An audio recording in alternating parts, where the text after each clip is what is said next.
नमो बुद्धाय। जय भीम साथियों। मैं उमेश पाल सिंह, बौद्धाचार्य, अध्यापक, मथुरा उत्तर प्रदेश से। साथियों, मैंने पृथ्वी की उत्पत्ति के संबंध में 2 वीडियो पहले बनाए और आप लोगों ने उसे देखा, लाइक किया, कमेंट कम किए। तो आपसे एक अनुरोध है कि आप कमेंट भी कीजिए और सब्सक्राइब भी कम लोगों ने किए, हालांकि काफ़ी हुए, 20 से 30 सब्सक्राइबर मेरे बढ़े हैं इसमें, लेकिन ये स्पीड कम है। उम्मीद है कि आप इस वीडियो के माध्यम से सब्सक्राइब बढ़ाएंगे और आप इसको देखेंगे और अधिक जानकारी के लिए आप सब्सक्राइब करते रहिए मेरा चैनल धम्मा अशोक। और हम अशोक के भारत तक पहुंचेंगे। पृथ्वी की उत्पत्ति से लेके अशोक के अखंड भारत, सम्राट अशोक का जो अखंड भारत था, जो 84,000 स्तूप थे, वहां तक हम पहुंचेंगे। तो आगे हम चलते हैं। हमने सिंधु घाटी सभ्यता की शुरुआत कर दी थी। पृथ्वी की उत्पत्ति से लेके हम लोग पाषाण काल, प्रापाषाण काल, नवीन पाषाण काल, नव पाषाण काल तक होते हुए 4 हिम युगों को पार करते हुए हम लोग जो है सिंधु घाटी सभ्यता तक आ चुके थे और सिंधु घाटी सभ्यता की शुरुआत के बारे में बता चुके थे। अब यहाँ आता है सिंधु घाटी सभ्यता का धार्मिक जीवन। तो पहली बार जो धार्मिक जीवन की बात अगर इतिहास में कहीं आती है पृथ्वी की उत्पत्ति से लेकर अब तक, तो वो आती है सिंधु घाटी सभ्यता के लिए। लेकिन धार्मिक जीवन के बारे में भी जो हमारे विद्वान हैं, उनका मत यह है कि जो लिपि थी सिंधु घाटी सभ्यता वाली लिपि, सैंधव सभ्यता की जो लिपि थी, उसको विद्वान पढ़ नहीं सके। तो इसके बारे में भी, जो धार्मिक जीवन के बारे में भी थोड़ा सा विद्वानों में मतभेद है। लेकिन फिर भी कुछ लोगों ने इसके बारे में बताया कि ये जो सभ्यता थी, ये सबसे पहली नगरीय सभ्यता थी। डॉक्टर राधा मुकुंद मुखर्जी बताते हैं कि प्राचीन सभ्यता, ये जो सभ्यता है, नगरीय सभ्यता सबसे पहली, यानी यहाँ नगर सबसे पहले ईंटों से पक्के मकान बने। इसी सभ्यता में सबसे पहले जो है पानी रोकने के लिए बांध बने, पक्के बांधों का भी निर्माण हुआ, सड़कें भी अच्छी बनी, बर्तनों का प्रयोग भी इसी सभ्यता में हुआ। तो ये जो है डॉक्टर राधा मुकुंद मुखर्जी हमें बताते हैं। और हम अगर गार्डन चाइल्ड को पढ़ें तो विद्वान गार्डन चाइल्ड कहते हैं कि जो सिंधु घाटी सभ्यता है वो सबसे प्राचीनतम सभ्यता है। और वैसे क्या इतिहास के दृष्टिकोण से हम देखें तो सिंधु घाटी सभ्यता को विश्व की प्राचीनतम सभ्यताओं का जो है गौरव प्राप्त है। और अगर बात करें श्रद्धा की, आस्था की, तो सिंधु घाटी सभ्यता के लोग प्रकृति पूजक थे, क्योंकि श्रमण संस्कृति के लोग थे। उस समय 2 संस्कृतियां हुआ करती, श्रमण संस्कृति और बमर संस्कृति। श्रमण संस्कृति और बमर संस्कृति। श्रमण संस्कृति के लोग काम करते थे और बमर संस्कृति के लोग कमेरा लोगों से दान लेके अपना काम चलाते थे। क्योंकि प्रकृति पूजक थे तो पशुपतिनाथ की जैसे पूजा करना। पशुपतिनाथ, पशु एक जानवर, ऐसा कोई चित्र जिसमें आधा जानवर और आधा मनुष्य है ना। पेड़ों की पूजा करना, विशेषकर जो है उन पेड़ों की जिनसे हमें ऑक्सीजन ज्यादा मिलती हो, जो औषधि के रूप में काम में आते हों। तो इस तरह के लोग जो थे, हमारे उस समय के लोग प्रकृति पूजक थे। उस समय किसी भी भगवान, ईश्वर, देवी देवता का जिक्र सिंधु घाटी सभ्यता में नहीं आता है, जो खुदाई से प्राप्त है। क्योंकि लिपि को पढ़ा नहीं जा सका, तो जो खुदाई से हमें साक्ष्य मिले उसके आधार पर ही जो है लोग, जो है विद्वानों ने अपनी धारणा बनाई और उस धारणा के अनुसार हम लोग यहां तक पहुंचे। तो बहुत बड़े एरिया में सिंधु घाटी सभ्यता फैली हुई थी और यह बहुत ही दीर्घजीवी सभ्यता थी सभी क्षेत्रों में। अब बात आती है इसके अंत की, कि आखिर ये जो सिंधु घाटी सभ्यता है ये नष्ट कैसे हुई। तो इसमें भी विद्वान एक मत नहीं है, यहां भी मत अलग है विद्वानों का। कुछ कह रहे हैं भूकंप के कारण हुई, कुछ कह रहे हैं कि जो है आपस में लोग लड़ मरे, कुछ कह रहे हैं कि आग लगाई दी गई उससे नष्ट हुई, कुछ का मत है कि विदेशी आक्रमण हुए उसमें नष्ट हुई। तो अलग अलग मत हैं लोगों के। तो आज हमें जो है जो भी शोध हुए हैं, शोधों के आधार पर अगर हम इसका समय काल जाने तो कुछ विद्वान कहते हैं कि 3000 से लेकर 1500 के बीच में, और जो साक्ष्य या शोध प्राप्त हुए हैं उसके आधार पर 2350 से लेकर 1750 के बीच की सिंधु घाटी सभ्यता को माना गया है। दोनों ही सभ्यताओं के मतलब दोनों ही अनुमानों के आधार में जो अंतर आया है वो 1500, ये 1750, 250 वर्ष का अंतर आ रहा है। तो हम कुछ इतिहासकारों का मत जान लें कि वो कैसे नष्ट हुई। जैसे कि आपका केयर सर्विस है, वो कहते हैं वनों का कटाव और संसाधन में कमी, पारिस्थितिकी असंतुलन की वजह से ये नष्ट हुई। मार्टिमर हिलर कहते हैं कि हड़प्पा सभ्यता का आकस्मिक अंत था, अचानक अंत हुई। लेकिन ये अचानक अंत होने वाली सभ्यता नहीं थी, धीमे धीमे, विद्वानों का मत ये है कि ये धीमे धीमे नष्ट हुई है। एक झटके में सिंधु घाटी सभ्यता खत्म नहीं हुई है, उसका अंत नहीं हुआ है। इसका बहुत लंबे समय तक प्रक्रिया चली है अंत होने की। तो उस अंत को हम यहाँ पर जानेंगे कि कैसे। कुछ लोगों का है कि मोहनजोदड़ो के लोगों ने आग लगाकर हत्या कर ली, हत्या कर दी गई, मोहनजोदड़ो के लोगों की आग लगाकर हत्या कर दी गई। लेकिन वहीं गार्डन चाइल्ड व हीलर, इन दोनों का जो है मानना यह है कि सैंधव सभ्यता विदेशी आक्रमण यानी आर्यों के आक्रमण में नष्ट हुई। और इस आक्रमण को उन्होंने, जो आक्रमण हुआ था वो आर्य और द्रविड़ युद्ध की बात कही कि जो यहाँ के लोग थे वो द्रविड़ियन थे और बाहर से आर्य लोग आए और काफी समय तक उनके बीच संघर्ष चला। पहले वो उनके साथ मिलजुल के रहे, बाद में ये लड़ाइयाँ शुरू हुई।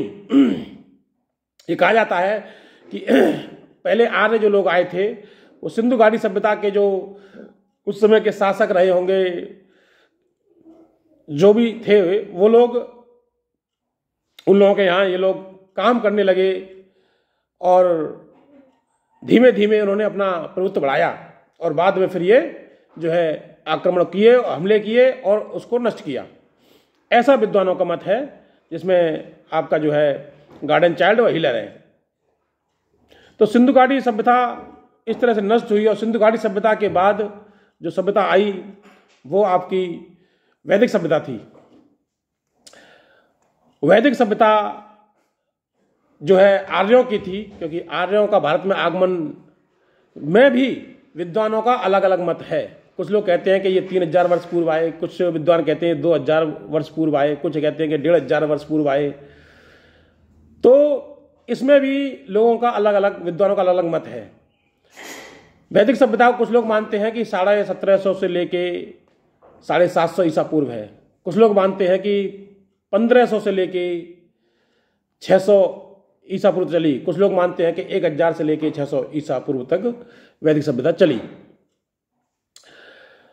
तो यहाँ पर जो है अब बात करेंगे हम, पहले वैदिक सभ्यता की थोड़ी सी जानकारी प्राप्त कर लें कि मध्य एशिया से, ये बताया जा रहा है कि आर्य जो आए थे वो मध्य एशिया से आए थे और मध्य एशिया का जो भाग है वहाँ से जो आर्य चले थे वो ऐसा नहीं सिर्फ भारत आए थे, वो कई जगह आए थे। और वो जब पहला जो उन्होंने इसमें प्रवेश किया वो पंजाब से किया, और पंजाब जो वर्तमान में पाकिस्तान में है, क्योंकि आर्य लोग वहाँ से यहाँ आए थे और उनके नाम पर ही इसका नाम आर्यावर्त पड़ा। लेकिन वो आर्यावर्त वो हिस्सा है जो इसमें पाकिस्तान में है, क्योंकि उधर से ही आर्य आए थे। तो जो हम आर्यावर्त की बात करते हैं वो आर्यावर्त वही हिस्सा है जो इस समय का पाकिस्तान है। जो भारत, हम जो इस समय जो भारत में जिसमें हम निवास कर रहे हैं वो आर्यावर्त नहीं है। ये ऐतिहासिक साक्ष्य भी है, शिलालेखों से प्राप्त हो रहे हैं। तो इसलिए आर्यावर्त के बारे में जब बात करें कि गंगा की नदी के तट पर ये शुरुआत में इन्होंने अपनी जो जमाई व्यवस्था, क्या नाम है, वैदिक सभ्यता की तो वो गंगा के नदी के तट पे होके आए लोग आए, इन भारत में जिन्होंने प्रवेश किया। और इस युग में वैदिक साहित्य का सृजन हुआ। वैदिक साहित्य मतलब वेदों का जो सृजन हुआ वो इसी युग में हुआ, उसे वैदिक काल कहा गया। और वैदिक साहित्यों का आशय उस विपुल साहित्य से है जिसमें अंतर्गत चारों वेद, ऋग्वेद, सामवेद, अथर्ववेद और यजुर्वेद आते हैं। और उसमें मंत्र, खंड, अरण्यक, उपनिषद भी सम्मिलित हैं। ये भी उसी समय के हैं। ऐसे संकेत मिले हैं कि संपूर्ण वैदिक साहित्य का सृजन 1500 से ईसा पूर्व से और लगभग 1000 ईसा पूर्व के बीच हुआ है। इसी अवधि को वैदिक काल के नाम से जाना जाता है। और वैदिक काल के कई विभाजन विद्वानों ने द्वारा किए गए। कुछ विद्वान ऋग्वैदिक काल यानी पूर्व वैदिक काल, उत्तर वैदिक काल, कुछ विद्वान इसको महाकाव्य काल, सृजन काल भी कहते हैं, क्योंकि महाकाव्य काल से मतलब है कि महाकाव्यों का यहाँ पर निर्माण हुआ। तो सूत्रकाल इसको वैदिक युग के अंतर्गत मानते हैं। अब आते हैं वैदिक युग में जो राजनीतिक जीवन था वो कैसा था। ऋग्वैदिक कालीन के जो आर्य लोग छोटे छोटे कबीलों में विभक्त थे। इनमें से 5 कबीले सर्वाधिक प्रसिद्ध थे जिन्हें पंचजन्य कहा जाता था। इतिहास में पढ़ा है, जो लोग IAS PCS की तैयारी करते हैं उसमें ये पढ़ाया जाता है उनको कि ये कबीले अपने स्वार्थ एवं आधिपत्य के लिए आपस में युद्धरत रहते थे, युद्ध करते रहते थे। ये लोग आधिपत्य जमाने के लिए कि मेरा आधिपत्य या तुम्हारा आधिपत्य के लिए लड़ाइयां इनमें होती रहती थी। युद्धों में 10 राजाओं का युद्ध का सर्वाधिक महत्व था। इस युद्ध में भरतवंशी राजा सुदास विजयी हुए और ये ऋग्वैदिक काल का पहला चक्रवर्ती सम्राट था। राजा सुदास, भरतवंशी राजा सुदास, इसी के नाम पर सुना जाता है कि इस देश का नाम भारत पड़ा, सुदास के नाम पर। हालांकि 2 कहानियां भारत पढ़ने पर आती हैं। एक तो राजा दुष्यंत जो थे, उनका बेटा था भरत, जो शकुंतला के गर्भ से पैदा हुआ, तो उसके नाम पर भारत कहा जाता है। और दूसरा भरतवंशी राजा सुदास जो हुआ था उसके नाम पर भी भारत, भाई भारत जो है इसके नाम पर पड़ा, राजा सुदास के नाम पर। ऋग्वेद सभ्यता के राजकीय जीवन का निर्माण जो है अगर हम बात करें तो इस काल में राजतंत्रात्मक प्रणाली थी, मतलब राजा प्रमुख होता था, इसमें राजा का शासन होता था। शासन की सबसे छोटी इकाई कुटुंब, जिसका मुखिया कुलपति कहलाता था। समूहों को विश कहते थे और इसमें कुटुंबों से सम्मिलित ग्राम का सृजन हुआ। ग्रामों के समूहों को विश कहते थे। अनेक विश मिलकर जन का निर्माण करते थे और जन का मुखिया राजा अथवा राजन कहलाता था। राजा का पद पैतृक होता था, मतलब राजा का बेटा राजा बनेगा, ये पद पैतृक था। इस काल में उत्तर भारत में कुरु, पांचाल, मगध, काशी, अंग जैसे शक्तिशाली साम्राज्य गठित हो चुके थे और राजा के स्थान पर सम्राट का नाम प्रयुक्त होने लगा। सिंहासनरूढ़ होने के बाद राजा इस आशय की शपथ लेता था कि वह प्रजा हितैषी कार्य करेगा। राजा की जीवन शैली वैभवपूर्ण थी। राज कार्य में राजा की सहायता हेतु मंत्री, पदाधिकारी होते थे। सम्राट राज समूह यज्ञ, अश्वमेध यज्ञ यानी कि अश्वमेध यज्ञ या वाजपेयी यज्ञ, इन यज्ञों का जो निर्माण हुआ था वो भी इसी काल में हुआ, वैदिक काल में हुआ। मनोरंजन के साधन आर्य लोग मनोरंजन के लिए शौकीन थे। रथ दौड़, घोड़दौड़, मल्लयुद्ध, जुआ, गायन, वादन, नृत्य उनके मनोरंजन के साधन थे। जुआ भी वैदिक काल में भारत में शुरुआत हुई। तो जुआ जैसी जो कुरीति है, और आप जानते हो तो महाभारत में भी जुआ खेलने की जो है एक जिक्र आया है कि जब सम्राट युधिष्ठिर ने, राजा युधिष्ठिर ने जुआ खेला था अपने भाई कौरवों के साथ, मतलब पांडवों और कौरवों का जुआ खेलने का जिक्र आया है। तो जुआ का जिक्र यहाँ भी है कि जुआ वैदिक काल में, अगर हम इस बात को माने तो जाहिर सी बात है कि जुआ की पहली प्रणाली भारत में अगर आई है तो वैदिक काल में आई है, तो यहीं से जुआ का जिक्र आता है। तो इस बात से आप क्या समझ सकते हैं, ये आप खुद अनुमान लगाइए कि जब उसमें जुए की घटना आई है तो वैदिक काल के बाद की ही वो घटना होगी। धार्मिक जीवन की बात करें तो वैदिक कालीन जो धार्मिक जीवन है वो जीवन सरल और सादगीपूर्ण था, किंतु वैदिक काल में धर्म की जटिलताएं आ गई थी। इस काल में आर्यगण देवताओं को प्रसन्न करने के लिए यज्ञ करते थे, तो यज्ञों की बात आ गई, यज्ञों में आहुतियां दी जाती थी, तो उनको जो है यज्ञ करने की जो प्रणाली थी वो आ चुकी थी देवताओं को प्रसन्न। तो देवी देवताओं का जो जिक्र आया है वो यहीं से आ गया है, वैदिक युग से, यानी कि आर्य लोग जो थे वो कहीं ना कहीं वैदिक युग में ही देवी देवताओं को प्रसन्न करने के लिए यज्ञ किया करते थे, आहुतियां दिया करते थे। और इनके जो इसमें जानवरों की बलि दी जाती थी, नर बलि या जानवरों की बलि इसमें दी जाती थी। और जो यज्ञ होते थे वो जंगलों में यज्ञ होते थे।